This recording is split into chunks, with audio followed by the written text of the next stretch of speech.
Hey, all my Crimsonites, and welcome to the Crimson Cure channel, where we embrace our femininity, increase our womanly values, and celebrate our brothers. So join me on our feminine journey to learn, heal, and grow. Hey there, my Crimsonites, and welcome to the Crimson Cure channel. I'm your host, femininity coach, and author of The Crimson Cure, and this is my perspective.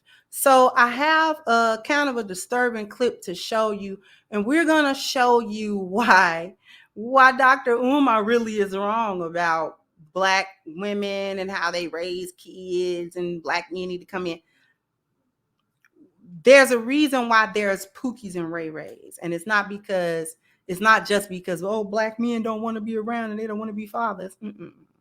It's quite purposeful how they are created, okay? And I'm going to give you an example of that, of the destruction of boys that is purposely done by Black single mothers in particular, okay?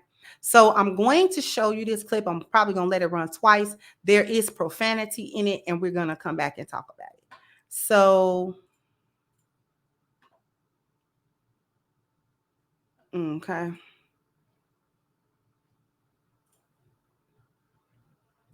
Here we go. And I'm going to run it back for you and let it run twice. Listen, I always remember this, okay? Listen, when I tell you this song, listen. You listening? Yeah.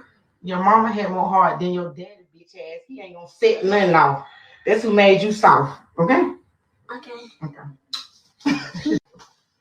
Listen, I always remember this, okay? Listen, when I tell you this song, listen. You listening? Yeah. Your mama had more heart than your daddy, bitch ass. He ain't gonna set nothing off. That's who made you soft, okay? Okay.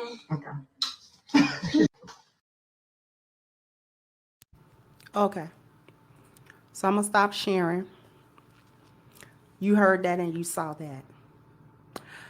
The best way and the most effective way to communicate with children when you want children to take to absolute heart what you're saying to them and you want them to carry whatever you're saying to them throughout their life and never forget it, one of the most effective ways that you do that is you actually get down to eye level with them and you speak to them in a calm tone. And she did exactly that. They know how to communicate with their kids. They just act like they don't. When you want a child to take what you said to absolute heart and carry it the rest of their lives, one of the best ways to communicate with them is to get down, like on your knees, come to eye level with your children and talk to them. And they will absorb whatever you say. Whatever you say, no matter what it is. She grabbed that little boy's face and she told him to listen attentively to what she's about to say. He doesn't know what she's going to say. You listening? Mm-hmm. That's immediate full attention. By the way, I hope that little boy didn't have no makeup on. Looked like he almost had some makeup on. Anyway. And she proceeds to say what I guess is some type of little rap. I don't know, whatever. And she insults both the boy's father and the little boy at the same time. The little boy looks like he's about 5 years old. He does not understand what she is saying at all. He doesn't get it. What he will get is the energy that she's transferring to him with those words. He'll get that she talking about his daddy, and he'll also get that he's being targeted, but he doesn't. He doesn't know that, and he definitely would not be able to articulate that. He's not going to be able to articulate that probably for the next 20 years. Okay?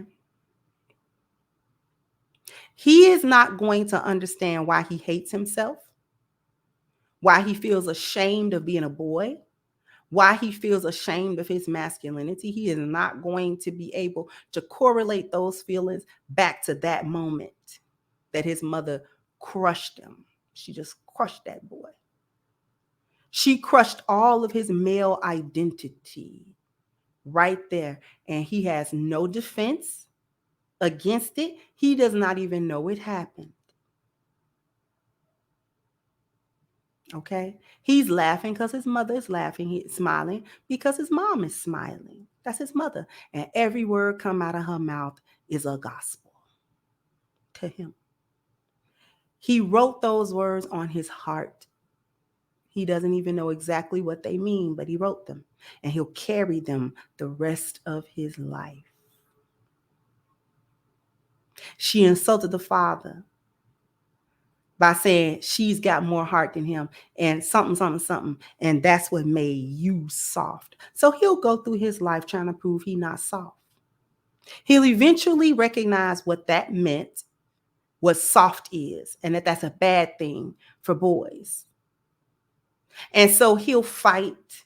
He'll get into trouble. He'll be extra rebellious. He'll do all of these things because to prove that he's not soft. He'll fight. He'll get into gangs. He'll shoot. He'll be abusive. He'll be a tyrant to prove that he's hard and not soft, that he can't be taken advantage of. And again, he'll go through life hating his father and hating himself by extension because he is a reflection of his father. He'll love his mother and loathe her and won't be able to say why. He'll hate his own masculinity and won't be able to articulate that either. He'll be ashamed of it.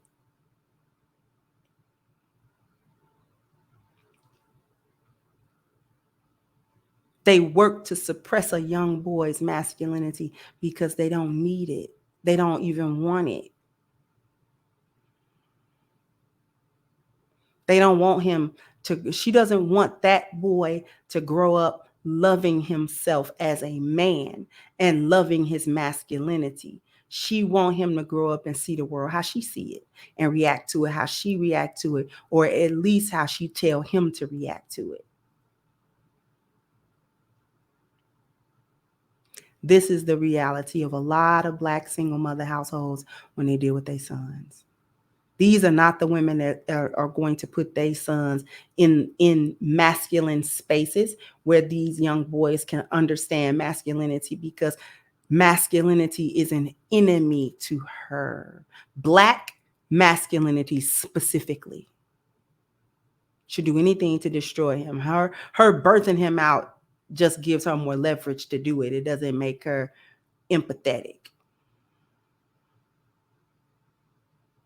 Anyway, jump down into the comment section. Let me know what you think. Like, share, subscribe to the channel if you have not. Once again, I'm your host, The Crimson Cure, and this was my perspective. Bye-bye, Crimsonites.